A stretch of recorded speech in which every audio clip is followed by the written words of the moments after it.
For those coming on, this is Sharita with the District Hospital Leadership Forum, and we'll be getting underway in just a few minutes. If anybody has any questions, though, logistics or anything, feel free to speak up, but otherwise we'll go back on mute and wait just a few more minutes for others to arrive.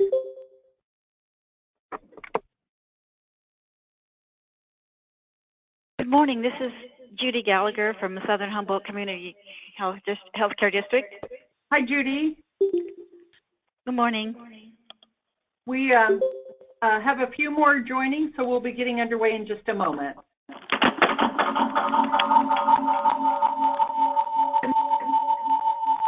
Phones on mute. If they're using the phone way to access the webinar.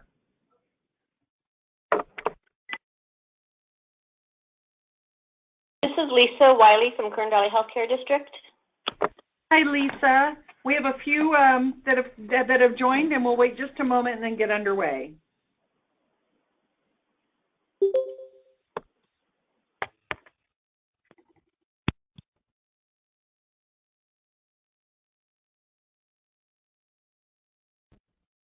Well, we have several people on the call, so we'll go ahead and get underway.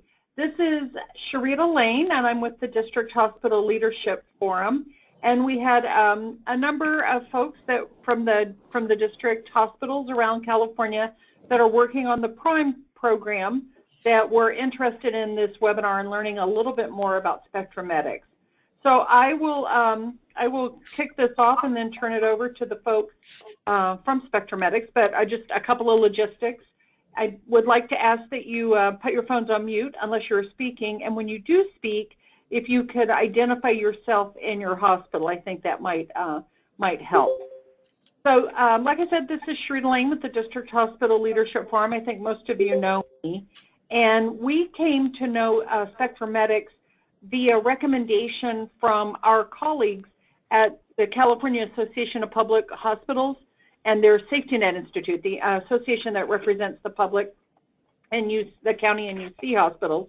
And those folks are, as you know, a little bit ahead of us in this type of work as they began this 5 years ago.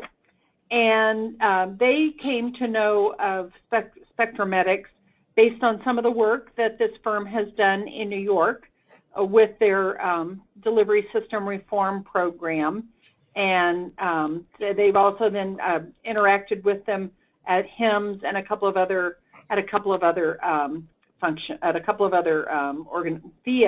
of other organizations.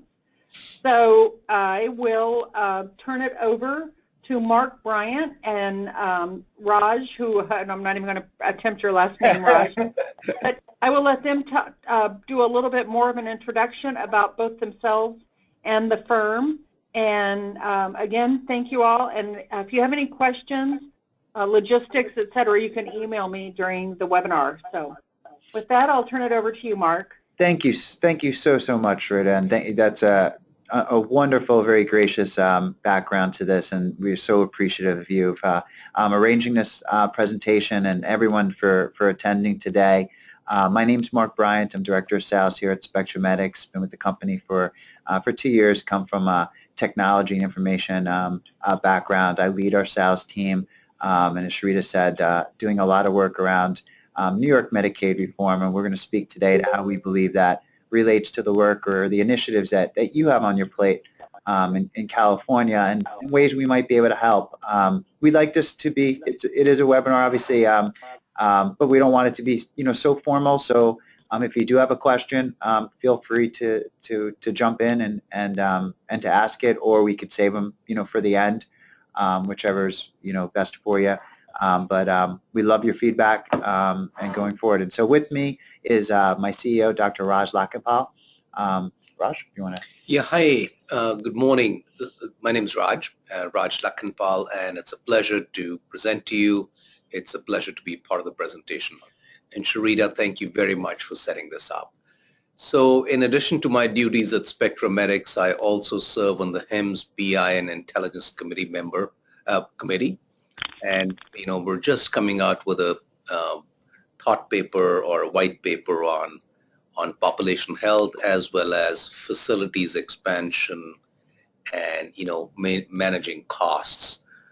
So and along with that, I am also honored to be on the governance board of MITA, which is Medicaid Information Technology Architecture. So we have a few slides. I'm going to do some slides, then I'm going to hand it over to Mark to complete the slides, and then we will give you a demo. Again, please don't stop us. Please stop us at any time during the presentation, and very happy to answer your questions as we go along as well. Yeah, and before we jump into slides, two other points to add. We also, besides working with our clients on solutions, we also try to help with thought leadership. And recently, we launched a macro advisory council with thought leaders from across the country that we can certainly filter out information to everyone on this call as they develop ideas and exchange notes on how to best tackle the macro, both from MIPS and advanced payments, payment models as well. So we try to facilitate those type of discussions to our clients and to our partners, as a value add. So today we're focusing on Prime, California Prime, and at least from our view, a delivery system obviously has to be aligned or has to be prepared to take on greater risk, has to be prepared at this point to also be involved in value-based care, and then provide right care at the right setting, make sure care coordination, care management is well addressed, as well as be patient-centric. That's our view of the delivery system today or of the future.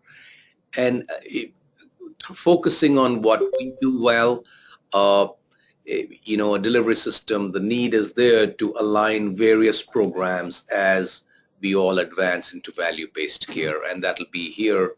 We've listed Prime, Whole Person Care, Global Payment Program, UDS, and then, importantly, transitioning to MIPS and APMs. APMs are alternative payment models, and that'll be, accountable care, different tracks, and other APMs. And then also we're finding, at least and yesterday we had a presentation with the California HFMA, and there was a lot of talk, a lot of the health systems said we're also becoming clinically integrated networks. And CIN, for that, you need certain measures that generally align with MIPS or with Prime, for which additional payment may be received from health plans, in this case private insurers, and then pay for performance reporting for PCMH. So the challenges that we've seen with Medi-Cal is delayed visibility into the performance scores and achievement values. The next block is the data is diverse and is at different silos. So to aggregate that data, normalize the data is a challenge. And the Medi-Cal program this year, we're going to be transitioning greatly from pay for reporting to pay for performance. So calculating the metrics, making sure the metrics and the other metrics that you are looking at are, before you submit, you need to know where you stand with them. And at a high level, those are the challenges. The other challenges are that, if you want to improve the metrics, you want to improve the outcomes. And the only way you can improve the outcomes is by your ability to drill down at a patient level and improve gaps in care. So that's a challenge that's missing today. And then, obviously identifying at-risk populations to proactively manage care is important. So what Spectromedics does is we assist our clients. We've been in business for 7 years. We have about 65-ish employees, going to be 70 soon, based in New Jersey. And we assist our clients in transitioning them to value-based care in different forms, and we'll talk about that in a minute. And we do that with 3 core competencies. One is advanced data aggregation, normalization, and then creating a longitudinal patient record. Second is we have a library of about 400 metrics that we can calculate and report on a near real-time basis. And that'll be on a monthly basis, quarterly basis, depending on how frequently data is available to us, or even more frequently. And the third is predictive modeling or population health, where we take in the data and we identify high-risk patients that need intervention. Very importantly, we integrate behavioral health with primary care. So that's one of for New York District, that's one of the key initiatives we've taken here. And that plays into the next slide. So I don't want to go through all of this. Is a partial client list. At a high level, if you look at the top one, it's Medicaid reform. So New York State learned from California's first district program, and New York State came up with their district program about 2.5 years back, 2 years back. So it's from learnings from the previous program California had done. So California Prime and New York District are very similar in what they're trying to achieve, and especially the whole metrics and population health and data aggregation needs. So today we have 4 regions out of 25 that we're providing services to, and we're in contract with the 5th regions. So soon we'll be providing our platform to about 20%, so 5 out of 25, 25% of the regions in New York State. And some of the regions are the Mount Sinai region, which is about half of New York City, then Staten Island. Finger Lakes is in the north, Rochester region, if you know the area, and then Alliance is the Albany region. And so we provide Medicaid reform services there. LA Care is a client for TCPI, and then we have multiple clients for MIPS, and then ECQM calculation reporting, we have multiple clients there as well, and some for hospital analytics. In the process of delivering these services, we are integrated with multiple HIEs or RIOs, and also our programs are certified by ONC, and we help the NCQA create the EHEDIS measures. Also, if you look at the bottom, we're also integrated with multiple care management systems. I thought I'll add a couple of client testimonials. At Mount Sinai, it's a 9-hospital system, so fairly large, and we are providing the DISRIP program to them. Well, we started with DISRIP. Now we're providing the clinically integrated network measures for them, the ACO measures to them, as well as the MIPS measures to them. And their DISRIP team won the CIO Innovation Award. Their IT team it's a 9-hospital system. They do a lot of work, so the IT team is 500 plus individuals. Staten Island PPS, smaller place, they are ranked as #1 out of all the regions in the state by the Department of Health, New York Department of Health, and we've been providing them with an integrated service that Mark's going to talk about since their inception. So very proud and grateful for that opportunity. So, we took the liberty of looking at Medi-Cal 2020 and New York District and look at their capabilities and looking at what is similar. So in both these situations, data aggregation from multiple sources is needed. In both of these, you have to report on standardized metrics. You may have a menu to pick from, but you have to report on standardized metrics. And then you have to also submit performance results for payments. And we feel very importantly that, one is calculating the metrics and submitting them once a year. The other is the ability to calculate the metrics on a more frequent basis, so you have an opportunity to improve the results prior to submission is also important, whether it's for CA Prime, whether it's for MIPS now, whether it's for ACOs, whatever it is. And then population health plays a big role in all of this. I'm going to hand over to Mark now. So Mark, you want? Okay, great, thank you. So for my next couple slides, I'm just going to break down what our solution, the components of our solution, and then I'll go into a demo and show you some visualizations of what we're providing our clients today, and and then we can certainly address questions and such. So the first step, as Dr. Lakapala said, is, and what we've seen from our in talking to our clients and doing other webinars across different programs, is the ability to consolidate data and having those disparate systems. How do you get your arms around it? So we have the means to, we're system agnostic. We have the means to extract data and harmonize data from multiple data sources, such as your acute EHR, if you have separate ambulatory EHRs, if your HIE is strong and has clinical data, we can certainly integrate with the HIE.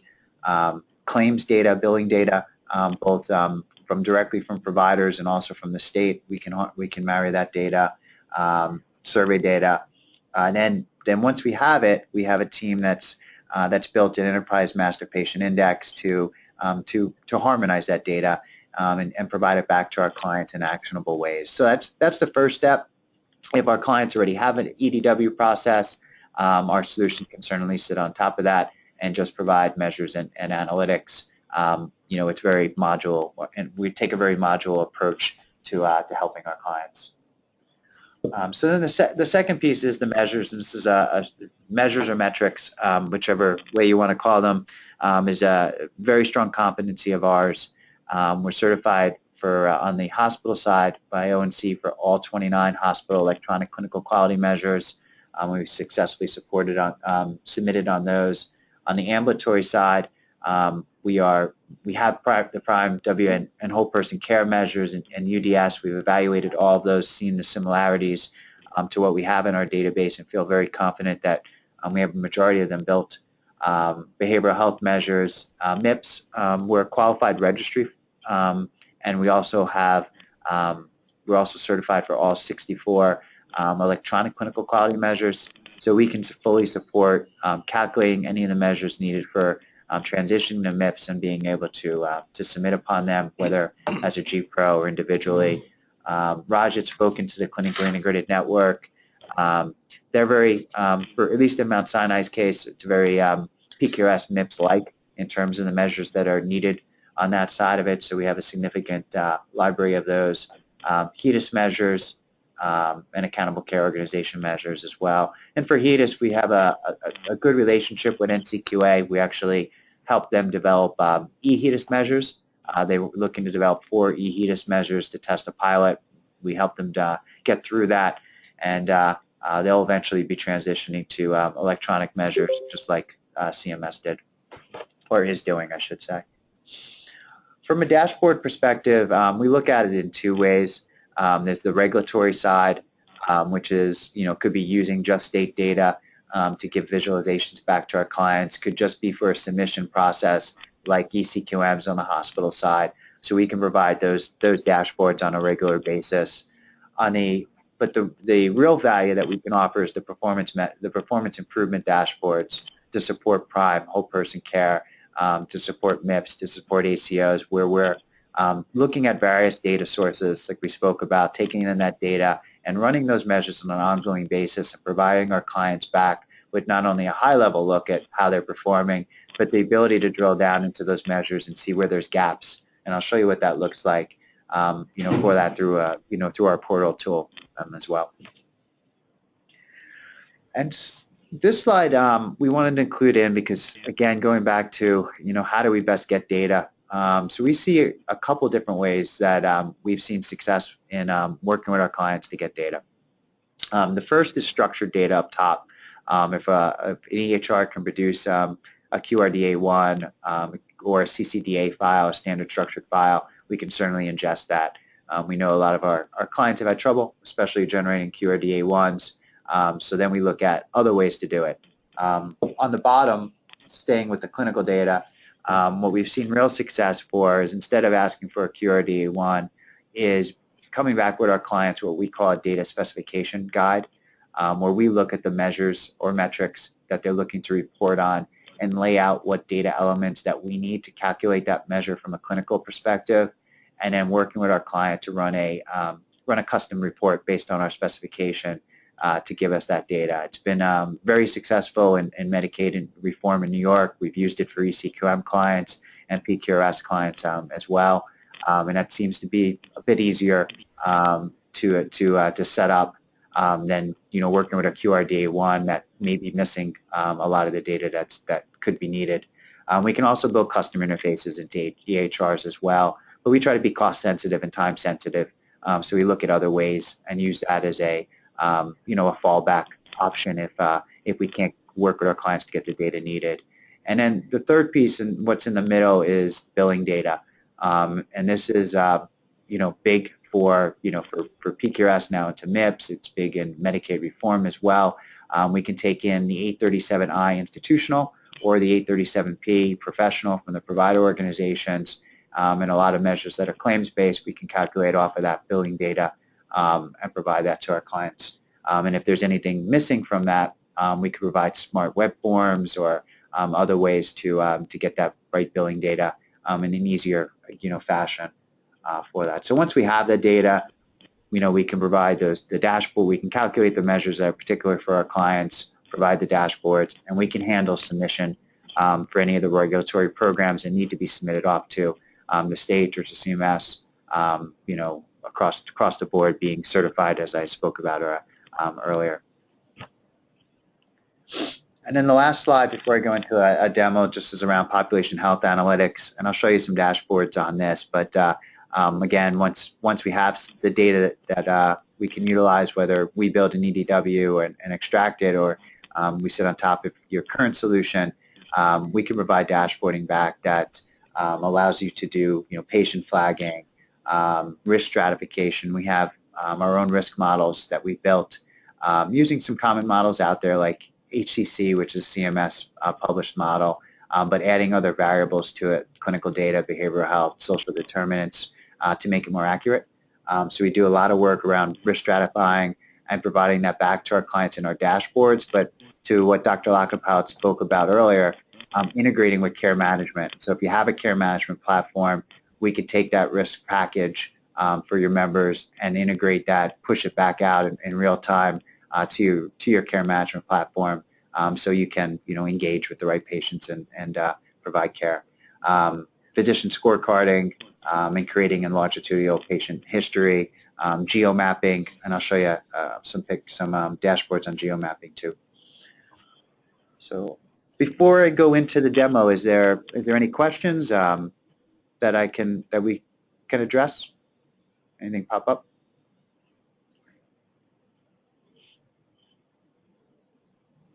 Okay. Any comments you want to make, Raj, before I go into the demo? No. We'd welcome. Okay, I'm sorry. It seems there was a question. I'm sorry. This is Ryan Gates from Clea Delta Healthcare District. Great presentation so far. We have a general. I know this is kind of like asking what's in it, how much does a bag of groceries cost, depends what's in it. But in regards to implementation timelines, typical implementation timelines for a project like Prime. I know depending on the EHR, the number of EHRs and interfaces that have to be built, can you give us an estimate in regards to, if a facility were to want to contract with Spectromedics, what would be the typical implementation timeline that we can expect? Yeah, great question. And I'll take this, Mark. And thanks, Ryan, for joining. I'll take the first stab, and I'll let Raj add color if I miss anything. What what we've seen is the best way to do it is to handle things in phases based upon data that's available. The last thing that we want to do is, sell a solution and you don't get value from it for, 8 to 9 to 12 months because we're all waiting around for the ultimate load of data before moving forward. So we break everything up. We work with our clients to understand, obviously what's the measures, what data sources are available, and say, okay, these are the ones that we can do right away versus this is going to take some more effort and put it into a multi-phase approach. So our goal is to deliver value within 3 months of beginning a contract, with us through that process. And it's really, a lot of it's driven, on that data availability for that. Raj, do you want to add anything to that, please? No, I think or sooner. So in number of our contracts, we're saying within 8 weeks of signing the agreement, we're beginning to deliver value. So there are certain things, Ryan, that can be done faster, depending on, can I ask what EMR do you have? That's a good one. We have about 8 disparate EMRs across our healthcare system, but we are rolling them up into Cerner Millennium in November 2017. So we will have a Cerner platform in about 8 months. And that'll be all the 8 disparate EMRs will be gone, right? Yeah, I mean, we'll have some legacy for our hospice program, for instance, but the vast majority of our documentation and EMR will be in Cerner Millennium. Sure. So I think to answer your question, between 8 and 10 weeks, we can begin to deliver value. The total implementation may take 3 to 4 months. And usually, I'm sorry, go ahead.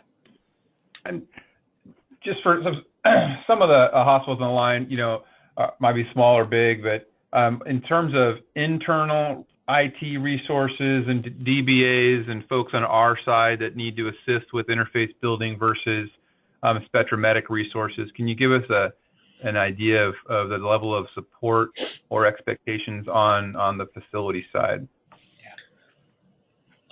So how big is your system? If you have 8 EMRs, you're pretty big, right?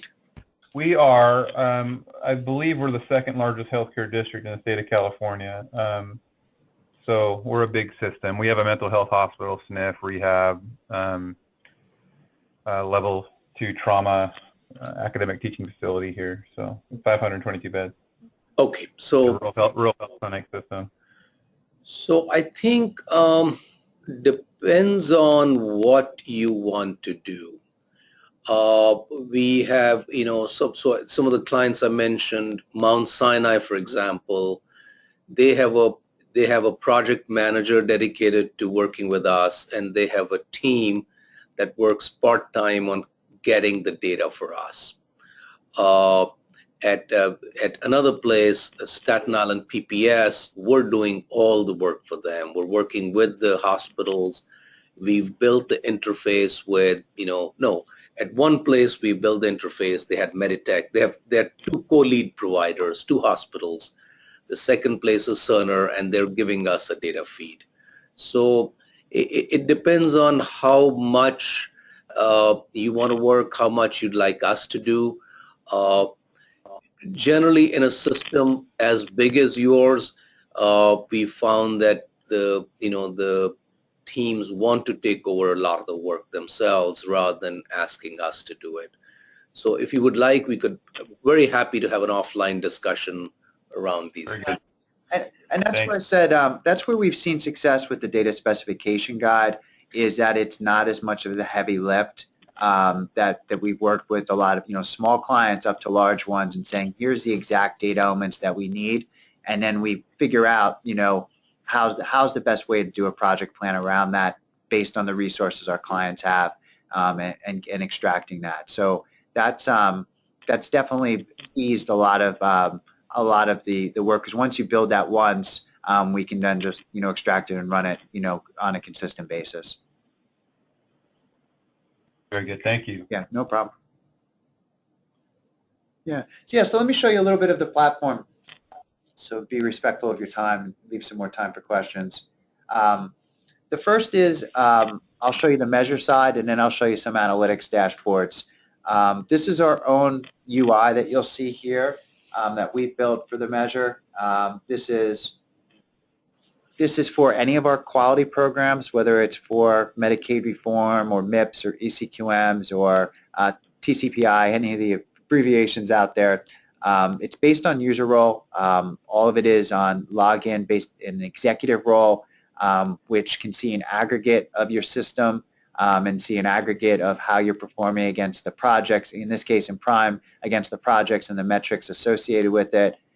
That role stops at the point of seeing measure results and transitions to the analyst role, which gets into the actual patient level details. So we try to have a break-off for PHI, for security, between the two roles. We're very sensitive about security and helping our clients avoid any type of breaches.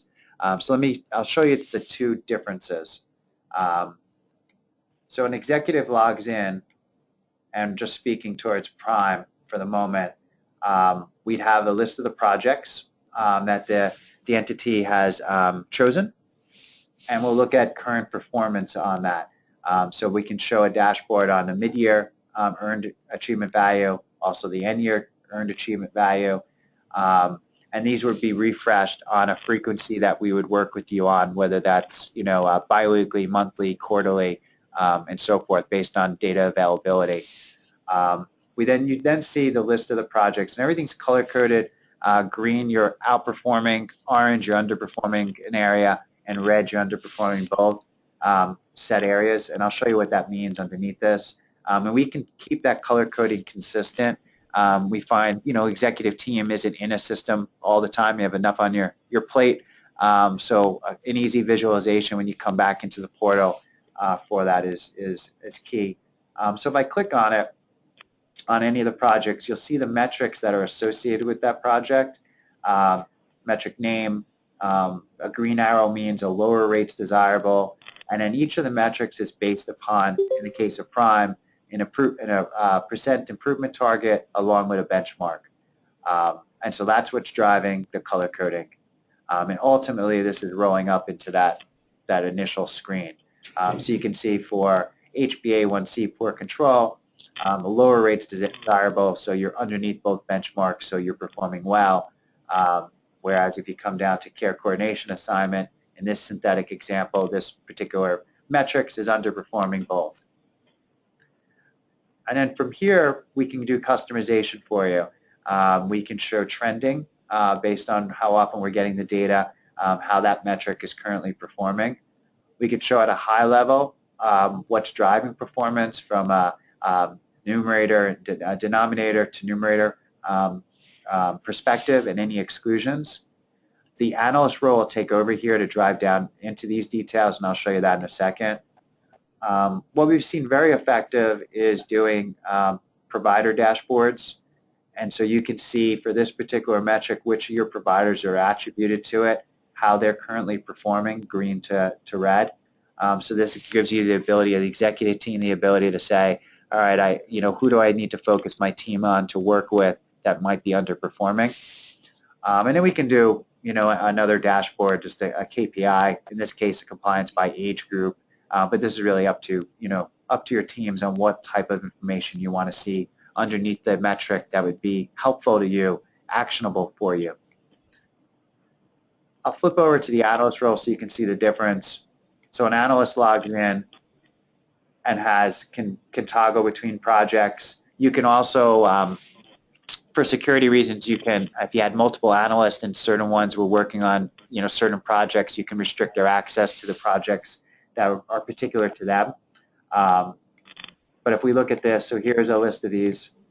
Here's a list of the metrics tied to this particular project performance. And the difference here is if you click on it, you'll be able to get into the patient level details. So we can see who's in the numerator, who's not in the numerator. If we were bringing in clinical data for this measure and data was missing, we'd be able to tell you, they would say excluded and what data was missing. We'd indicate the exact data points that were missing. But here's on an ongoing basis where you're your team can look at these metrics and be able to see where they can impact care, impact improvement for them. I'll flip over real quick and just show you a difference in how we customize for a MIPS dashboard, just so you can see a difference customization. An executive logs in, and in MIPS there's different categories they need to report on, so they can see tracking across the top. We can also give you filtering ability between years as we get data in through your time period. If you wanted to filter out partners, we can give you toggles there. For MIPS, it's all payers, but we can also filter out by data, by Medicaid or such. And then again, you see how you can track different metrics and activities and have the same, drill down capabilities. And this is just a different way to see the provider dashboard for that. So let me flip over and I'll show you a little bit of our analytics platform, and then I'll stop and take any additional questions. From an analytics side, so we've been using Tableau as our visualization tool on our analytics side, just because we've seen a lot of hospitals take on Tableau and it's best in breed, but we can certainly work with you on other platforms too. But we can build dashboards that can give you an executive look again, no PHI, to an analyst look. I'm just going to skip through a couple of key ones here. We can show you a utilization summary. In New York, they call their regions PPSs, but for your particular entity, your utilization summary, how many members, super utilizers. I'll come to what this means in a second. I'll show you a dashboard. How much data? So in this case, partners means we've gotten in data from 23 different partners. How many number of projects that this entity is managing. Filtering ability between projects, between measurement year. What was important in New York District was utilization by ED and inpatient, so we can give a high-level utilization report, but this can be customized to you as well. And then time stamping, whenever we get the data, what data sources we got them from. So let me flip through a couple. I'll show you in ED utilization. Again, a summary up top. You have filtering ability, and then this is showing utilization by each of their partners for that. So you can see, actively engaged is a big piece of New York. So not only who they attribute it to, but how many patients have they members have they started to actively engage with. Visit count, how many of these are unique members that are visiting the ED from this particular partner for that. We can do disease registries, doing a lot of work around this, breaking it up by race and age and such. But the key thing here is in the middle is this is where I spoke earlier about our algorithm, using the HCC model, adding our own variables to it to make it more accurate, so we can provide you risk. In this case, we're showing risk by age group, very high in dark red to low risk by age group. We're giving you an example, and this can be customized, but member distribution across comorbidity count, filtering ability, so you can look and isolate different cohorts, or you can isolate it by risk as well, and then always go to a member roster. And a member roster would look like such. List of the members, different information that was important to you. So if you want to see the number of visits in the last 6 months, latest BMI, but altogether, here's our risk profile again, and the filtering ability. And then you can start drilling down into particular members. So if you click on them and you go to member information, it's going to pull up specific information around that member. So here's the first one is demographic details, insurance information, primary care. You'll be able to hover over and see dates for the last visits. The demo doesn't allow me to do that, but we can give you that ability. Engagement status. I'm going to skip this one and go to utilization.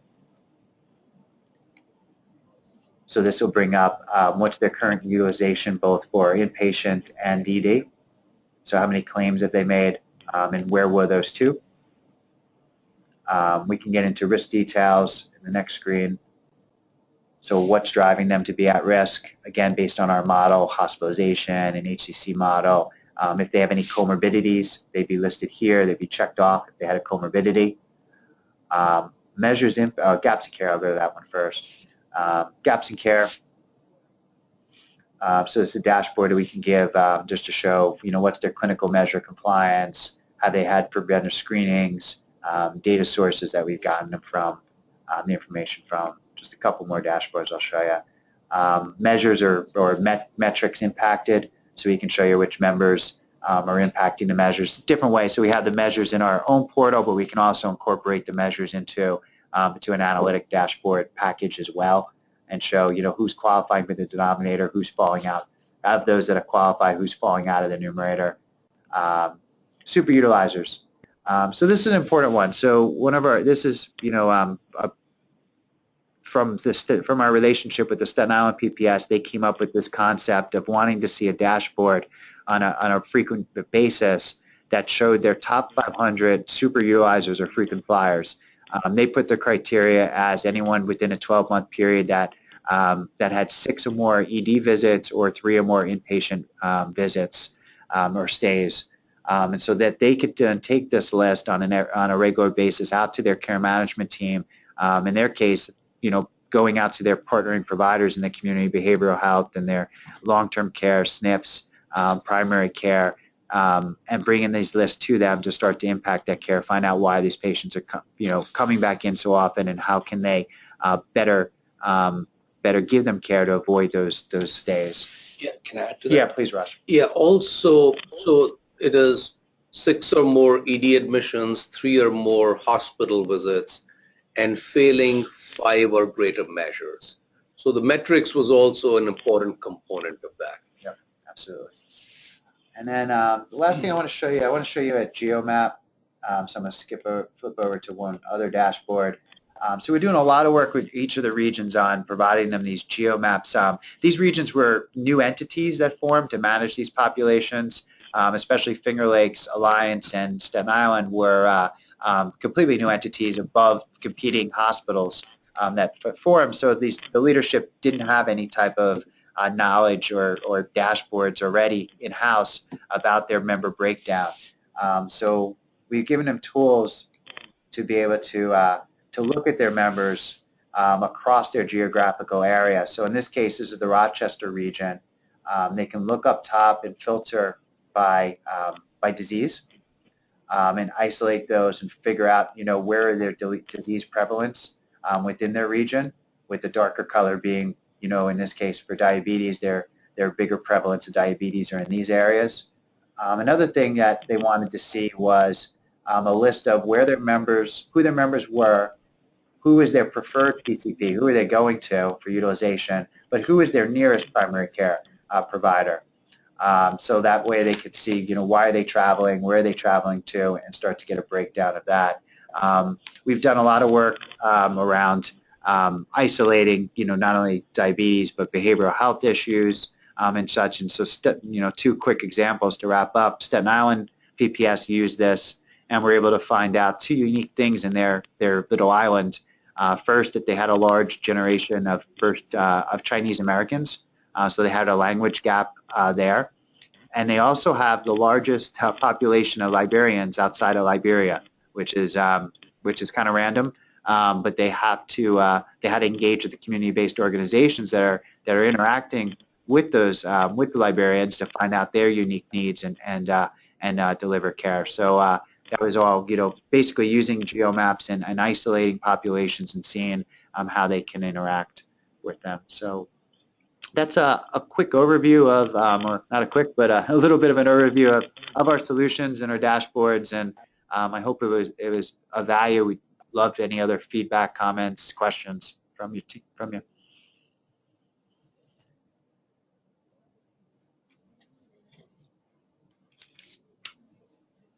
In Prime, this is Ryan Gates from Clea Delta again, sorry. In Prime, there's several metrics that are kind of hybrid measures, right? So yep. Smoking cessation identified and planning care in place.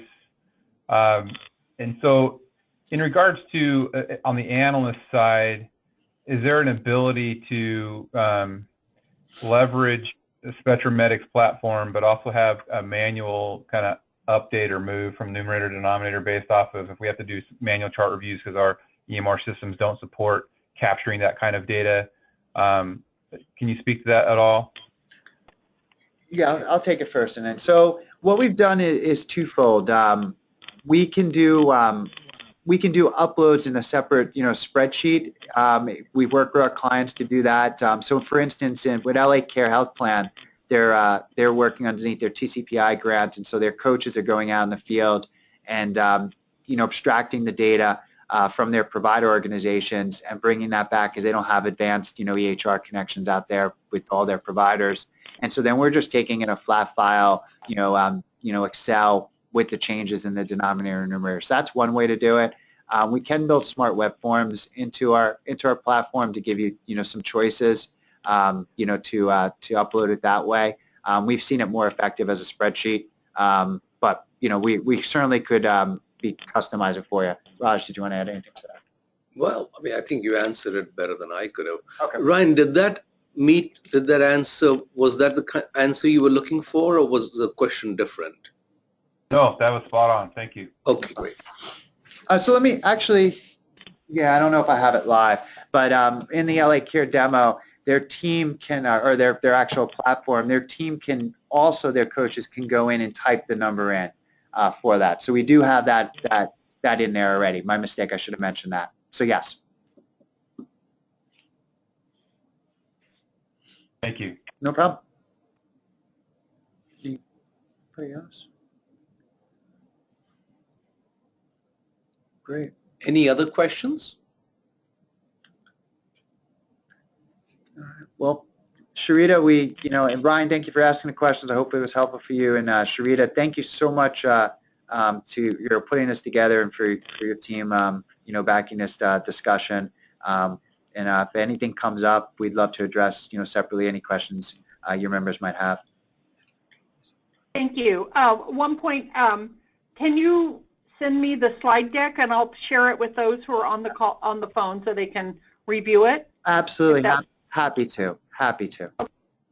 And for those of you on the phone with the various hospitals, thank you for taking time today to walk through the demonstration. And as you kind of think through this, and if you have questions, you can feel free to reach out to me and I can forward those on to the folks on the call from SpectrumMedics.